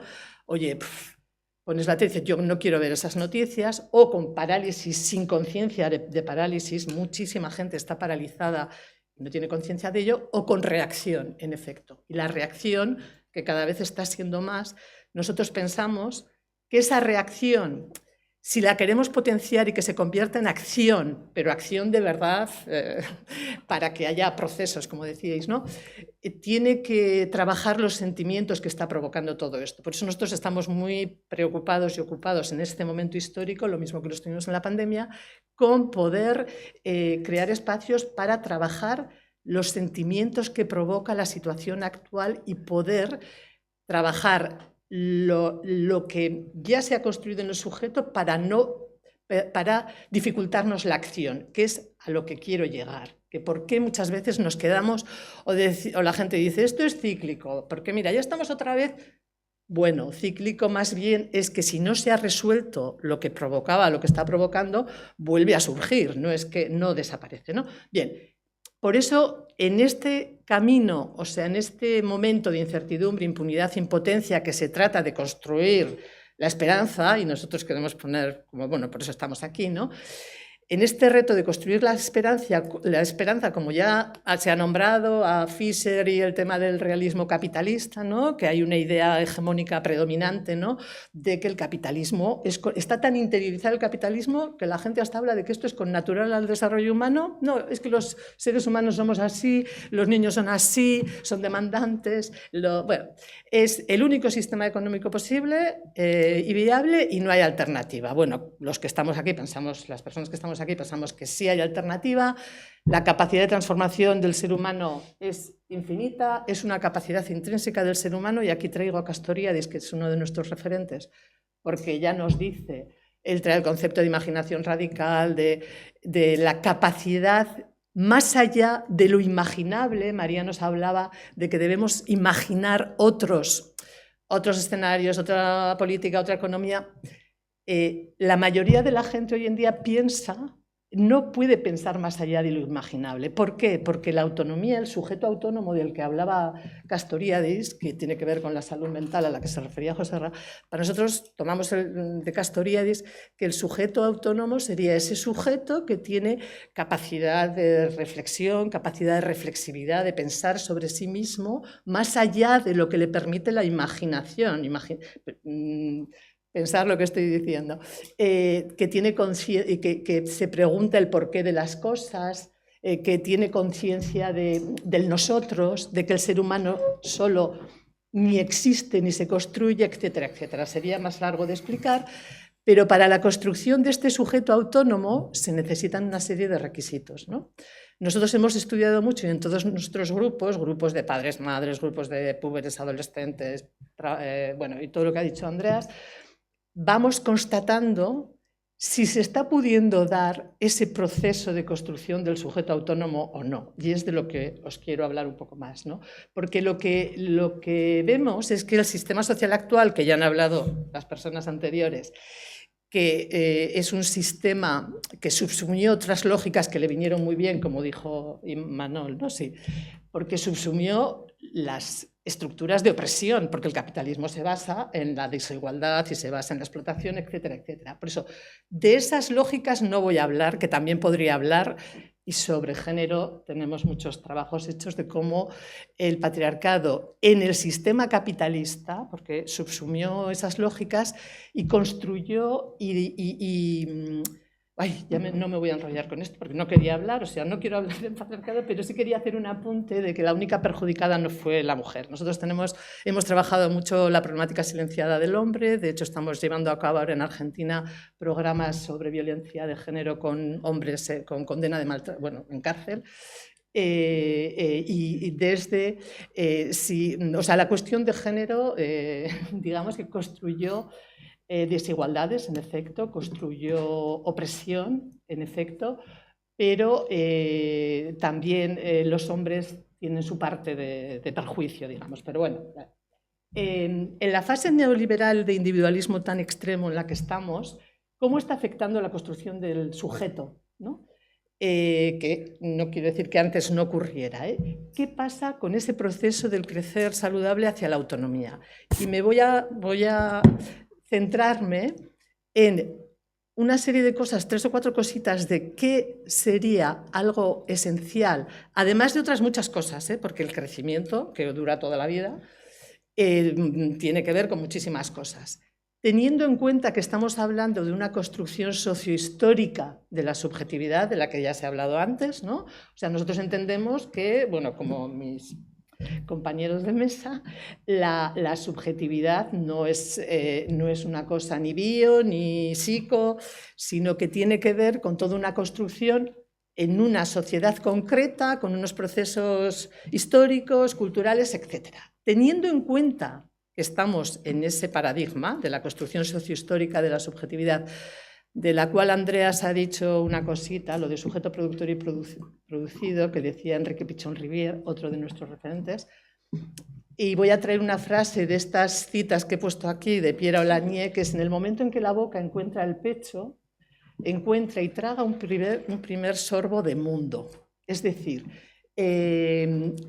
teniendo en cuenta que la subjetividad se construye en una sociedad concreta, con unos procesos que ya estaban históricamente y llevan una historia, ¿qué está ocurriendo hoy?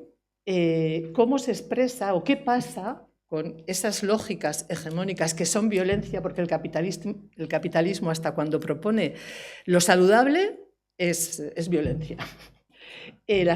Propone unas relaciones saludables y propone una vida saludable, ya está generando violencia. Entonces, lo que constatamos es que las lógicas hegemónicas del sistema actual afectan los procesos de un crecer saludable y se produce una precarización de la construcción subjetiva. Es decir, los sujetos en el sistema capitalista, en mayor o menor grado, porque nosotros cuando trabajamos con indicadores, un indicador es algo que puede estar en grado máximo, en grado menor, pero que atraviesa una realidad, ¿no? Entonces, hoy en día, ¿en qué forma, si el crecer, voy a decir unas cositas de lo que sería un crecer saludable y luego voy a fundamentar cómo ese crecer saludable está fracturado y por eso estamos rotos, como decía él, en cierta forma, somos sujetos rotos, ¿no? Que cuando se une a otras precarizaciones, como sería la pobreza, etcétera, etcétera, ya pues es el colmo del sujeto roto, ¿no? Entonces, un crecimiento saludable, nosotros definimos el crecimiento como un proceso de sucesivos desprendimientos en función de nuevas adquisiciones hacia logros de mayor autonomía. ¿Esto qué quiere decir? Un ser humano es un ser de necesidad, nace y lo necesita todo, entonces necesita un vínculo de fusión. Por eso el proceso de crecimiento implica pasar de la indefensión mayor de los seres en la naturaleza, el ser humano es el ser más indefenso, de esa indefensión y necesidad de un vínculo de fusión de alguien, un otro, una persona que le resuelva todas las necesidades absolutamente, entonces tiene que haber un vínculo que le resuelve todo durante un tiempo, con un límite, un tiempo que no son meses, no son muchos meses.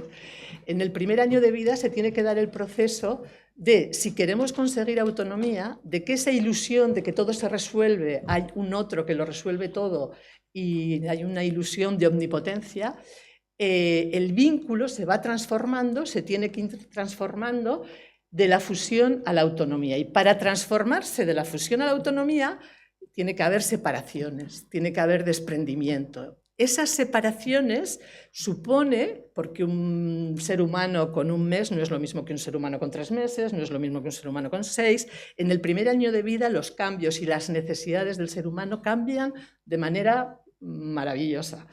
Entonces el adulto, la persona adulta que está atendiendo, que está cuidando de ese ser humano y que si quiere construir autonomía, tiene que ir trabajando las separaciones necesarias para tomar conciencia de que es otro u otra quien no está resolviendo las necesidades. Claro, eso si no hay una separación que dice ahora vas a quedarte ahí sentadito porque, pues yo qué sé, Aitachu o Amachu va a leer una revista un ratito. Y no, ahora no me necesitas la tumboncita, estoy hablando de 5 meses, no estoy hablando de 5 años. O ahora vamos a espaciar las tomas porque ya no necesitas el abastecimiento absoluto que necesitabas en el primer mes de vida, por ejemplo. Entonces, supone separaciones. Una separación siempre supone separaciones y cosas, lo digo entre comillas porque son cosas, uno tiene que ir despidiéndose de cosas que le dieron la seguridad. A mí me da la seguridad el biberón, tragar todo seguido, no la teta, tragar todo seguido, entonces no me hables ahora de cuchara, que implica un cambio en el vínculo tremendo, porque la cuchara es esperar entre cucharada y cucharada y por eso si lo mezclamos todo y damos cuchara cuando estamos dando, hay un proceso en que todavía está la teta, todavía está el biberón. Hablo también de biberón porque lo importante es el vínculo. Hay muchas mujeres que no pueden dar teta y están sintiéndose fatal hoy en día porque parece que si no das teta eres una mala madre, ¿no? Entonces, lo importante, se puede dar una teta fatal y se puede dar teta sin vínculo saludable. Como lo importante es el vínculo, por eso hablo también de biberón. Entonces, el crecimiento supone separaciones, supone cosas que se dejan y hay que desprenderse y cosas nuevas que se van tomando, que hay que ir incorporando. Y eso siempre en el ser humano produce una situación de ambivalencia, de veo a estos que usan la cuchara, quiero la cuchara, pero, la teta que me ha dado seguridad, no quiero dejarla. A lo largo de toda la vida, porque lo que estoy diciendo no es solo en la infancia, Tú acabas la carrera y dices, qué bien, ya terminé mis estudios, voy a incorporarme al ámbito laboral y tal. Y dices, pero claro, todo cambio supone cosas que hay que dejar, despedirse de la vida de estudiante, despedirse implica muchas cosas. Es un proceso que el ser humano lo tiene que hacer de manera lentita. Y hay que ser consciente de lo que se deja. Entonces siempre hay una ambivalencia. Ambivalencia de... Vale, quiero dejar de estudiar, pero si hago otra carrera, y si hago otro máster, y si tal no sé qué, porque siempre nos cuesta un poquito. O, yo qué sé, voy a establecer una relación de pareja, significa despedirse de la soltería, de vivir yo sola, como sea. Tengo que ser bien consciente de lo que dejo y lo nuevo que tomo, porque los humanos necesitamos resolver esa ambivalencia. ser conscientes. Y cuando somos adultos cuidando de seres humanos en proceso de crecimiento, tenemos que ayudarles y decirles, mira, te está costando ahora quedarte solito en la tumboncita, pues porque siempre he estado yo cerca y has sido conmigo, me has estado todo el rato, pero puedes hacerlo poquito a poco, ya verás como si me voy a poner aquí cerquita, pero me voy a ir separando, porque si no, no saben los seres humanos, no saben cuando están construyendo la autonomía que están en ambivalencia, que esa inseguridad tiene un tiempo, pero luego viene otra nueva seguridad. Pero para que haya otra nueva seguridad es necesario este proceso del que se estoy hablando, de resolver esa ambivalencia, de despedirse bien de lo que dejo para situarme bien en lo nuevo y disfrutar de lo nuevo y poder ser creativa en lo nuevo. Es necesario hacer el duelo de lo que pierdo para posibilitar lo nuevo. Luego veremos cómo todo esto es ciencia ficción en el sistema social actual. Este proceso, esta capacidad de duelo imprescindible para construir el sujeto autónomo implica que hay que ser capaz de elaborar y de habilitar nuevos lugares. El ser humano cuando llega, hay otra persona que le acoge, le cuida, pero esa persona, aunque solo sea una persona, las monoparentales de las que hablabas, o sean 2 personas o 5, es una situación triangular, porque es el vínculo que se ha establecido con esa persona, cuando llegas tiene un lugar, de que lo ocupo todo, pero esa persona tiene deseo también, tiene otras actividades, o tiene que ponerlo en juego, porque ese ser humano le necesita al completo, pero poco a poco tiene que ir diciendo, ya no me necesitas tanto, voy a trabajar mis necesidades. Siendo una, también tiene sus necesidades y hay que ayudar a ese ser a que se coloque en el lugar de terceridad, que existen 3 lugares, no solo 2, que si no estás conmigo estoy abandonado, para sentirse abastecido pero no abandonado. Esto es más complejo de explicar, pero bueno, algo se habrá entendido. Entonces, ¿qué ocurre? En ese proceso de crecimiento, madre mía, bueno, voy a más rápido. En ese proceso de crecimiento lo importante son los límites. Los límites que no es ni el autoritarismo, porque son los límites son para que crezcan, no para que obedezcan. El límite en el sentido de autoridad desde un ser, el adulto, la persona adulta, que conoce cuáles son las necesidades, que las tiene que conocer, entonces va marcado, ahora no te corresponde esto, tranquilo, ya verás qué bien. De primeras no va a entender, ¿no? Porque padres y madres dicen, no, es que mi hijo no lo entiende, no entiende que ahora tiene que irse a acostar. Pues claro que no lo entiende, es que los límites no es que lo tenga que entender, es que tiene que haber una figura adulta con conocimiento, ¿no? Y que da seguridad y tranquilidad. No, vas a estar bien aquí con tu aita, vas a estar. Entonces, los límites serían las herramientas para todo este proceso. ¿Qué pasa en el sistema social actual? Voy a nombrar, con esta apología del individualismo, hay una serie de lógicas que están desde hace tiempo, que sería sobrediagnóstico, o sea, estas cosas que llevamos años hablando, pero que a nosotros nos parece que siguen, hay que seguir citando, porque la salida es crear contraconsenso, la salida es decir, no, no es verdad que. Entonces cito cuál es la propuesta del neoliberalismo en su apología del individualismo. Y no me voy a detener en cada cosa, que me encantaría, pero solo las cito y cada uno que entienda lo que se entiende muy fácil. La propuesta es una propuesta hedonista, de vida light, de no tiene que haber sufrimiento, ¿no? No tiene que haber dolor. Entonces se evita todo dolor. Entonces, si se evita todo dolor, se evita también el dolorcito que implica un proceso de duelo. Si en el crecimiento hay que hacer pequeñitos procesos de duelo, tienes que decir agura la tetita y te voy a ayudar y ta. Si no tiene que haber dolor, no, es que llora, pues claro, la forma de expresarse va a ser primero con el llanto. Si estamos tan atravesados porque no tiene que haber dolor, pues entonces no hay duelo y está afectada la capacidad de duelo. No hay tolerancia a la frustración, porque la tolerancia a la frustración se construye en los primeros años de vida, no se construye a los 6 años, se construye a partir de los 2 meses, diría yo. Y aquí en la cabeza tiene que estar presente en el adulto antes, porque si no estás todo el rato dando dobles mensajes, ¿no?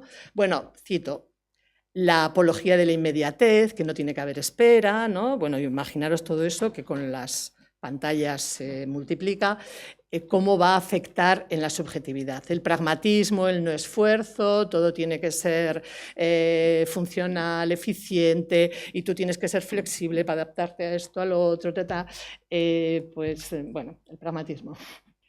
El consumismo, que el mensaje que llevamos ya mucho tiempo, es que el consumo te va a dar la satisfacción y la felicidad, ¿no? Entonces, la gente cuando dice que es feliz, dice que es feliz, pues ¿de qué me voy a quejar yo? Si tengo casa, microondas, no sé qué, porque se mide además todo esto por lo que uno tiene, no por lo que uno es, porque el tener tiene que más valor que el ser, etcétera, etcétera. El todo vale, la relativización de todo, ante la crítica de la modernidad, de ideas, tal, pues ahora resulta que todo vale, opinología, da igual quién lo diga, y ya vemos lo que dice aquí el presidente de, de esos Estados Unidos, ¿no?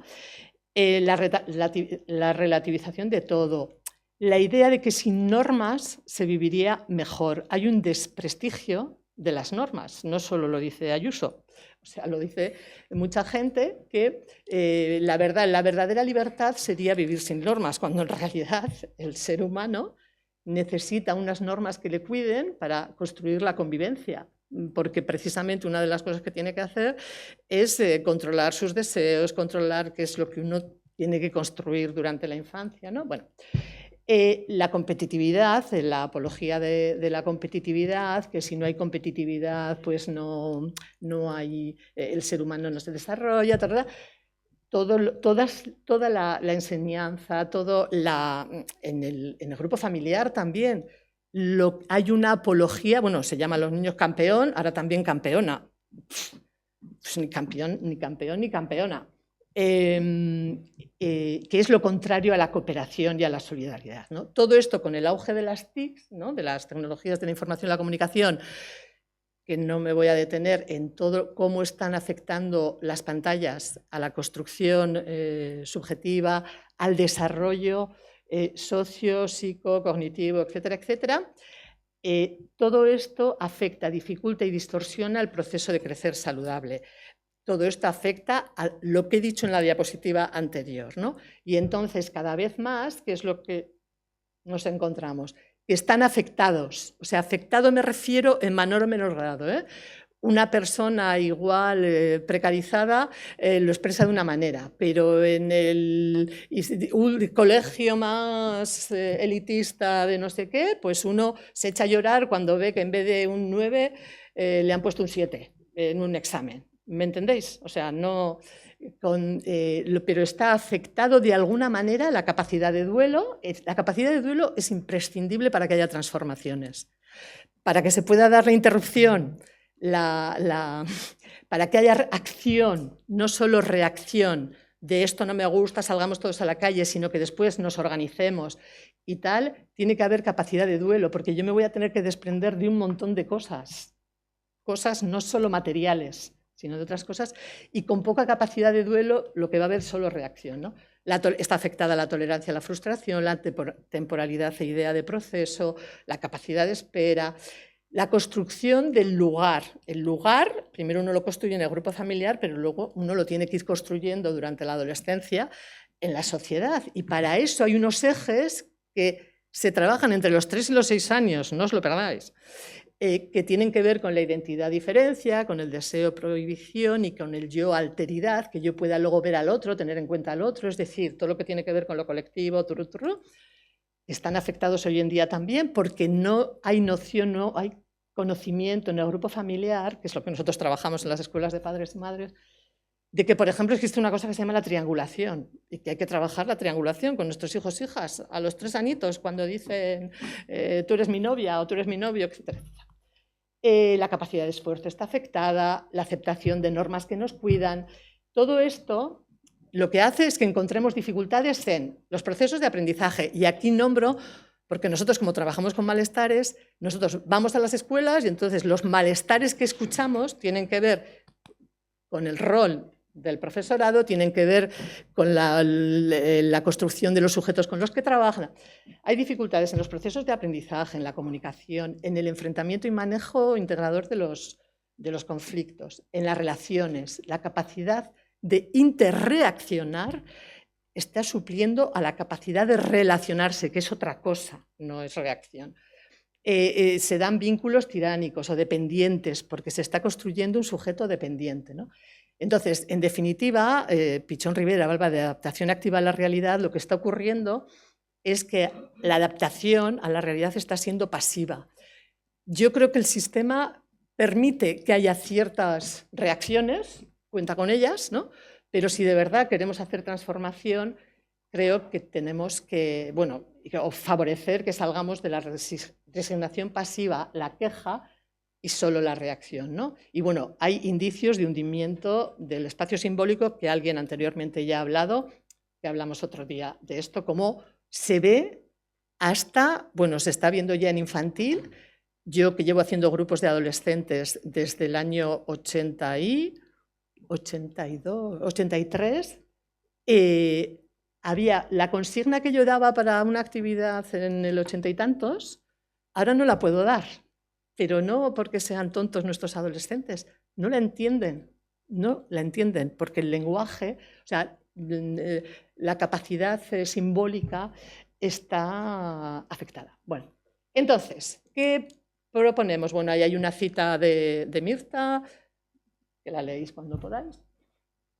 Alternativas. Pues nosotros pensamos que los cambios políticos y sociales van de la mano de la transformación en la subjetividad también. Si no, va a ser difícil que cambiemos de verdad.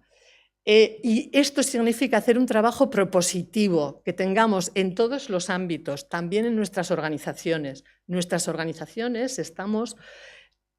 qué de energía, qué de impotencia en venga, vamos a hacer esto, no sé qué, y luego ocurren un montón de cosas que tienen con lo que he señalado que está afectado, que a veces se llama, es que claro, los egos, ¿cómo que los egos? Si todos estamos construidos en el individualismo, a alguien se le notará más, a alguien menos, pero lo que va a surgir en nuestras reuniones, asambleas, etcétera, en nuestras organizaciones, van a ser expresión de eso que está afectado en nuestra subjetividad. Entonces tenemos que contar con ello y decir, vale, vamos a hacer un tallercito ahora de qué cuestiones nos están pasando, no para señalar, sino nosotros, el grupo formativo, nuestra metodología, no trabaja nada de lo personal. Nosotros lo que trabajamos es desde los indicadores. Hoy en día vamos a ver expresiones de individualismo y no vamos a ver tú, mira lo que te pasó el otro día en el ascensor, que te metiste corriendo y no me esperaste. No lo hacemos así. ¿Por qué? Porque eso solo genera culpa, ansiedad. Entonces, es preciso un trabajo propositivo, e incluso en nuestras...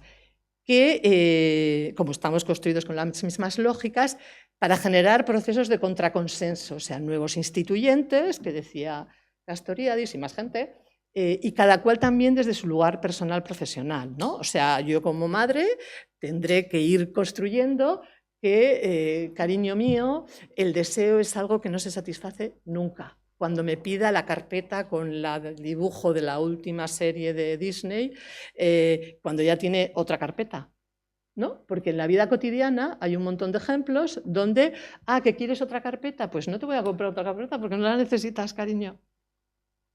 Y cuando dices, porque fulanita tiene carpeta, porque en mi clase todo el mundo tiene 18 carpetas. Sí, pero eso no les da la satisfacción. Con eso no son más felices. Porque si nosotros sabemos, no le tenemos que explicar cómo funciona el deseo a un niño o una niña, sino tenemos que estar convencidos los adultos de que el capitalismo tomó muy bien la premisa de que como el deseo nunca llega a satisfacerse, cada vez que cada vez satisfaces algún deseo, en ese mismo momento ya tienes otro.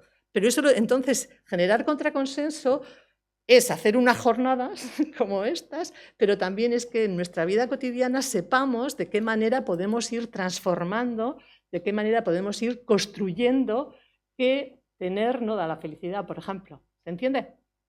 Bueno, entonces, cada uno como profesional, pues por supuesto, como psicólogos o como profesionales de la salud, como sociólogos, como lo que sea, tendremos que buscar si las teorías que nos brindó la universidad, a mí me costó bastante una vez que acabé la carrera, encontrar un lugar con teorías que tuvieran que ver con lo que yo creía que era la realidad, ¿no? Como nos habrá pasado a la mayoría de los que estamos aquí.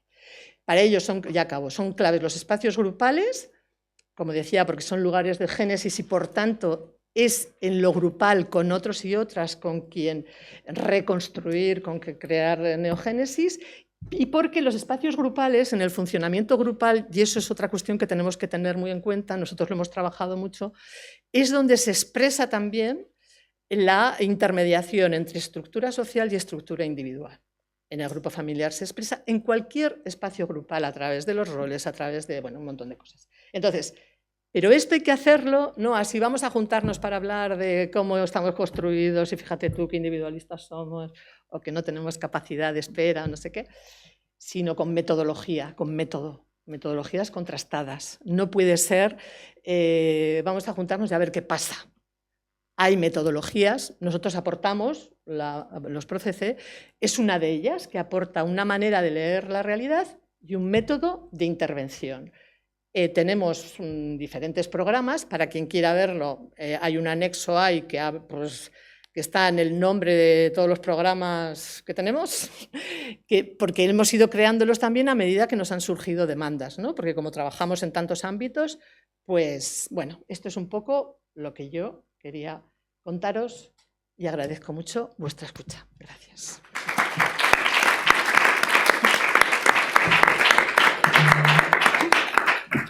Bueno, eskerrik asko, Ana. Eskerrik asko danoi. Orain ez daukagu denborarik ezer komentateko, baina gero egongo da espazio bat, apurtxo bat dialogo batean sartzeko, eta zuek nahi baduzue galderen bat daukazue, berba helarazi edo Ikeri edo neuri galderak. Zehose herria badaukazu buruan, orduan helarazi behar bada Ikeri eta neuri, espazio horretan ahal den neurian komentatuko dugu.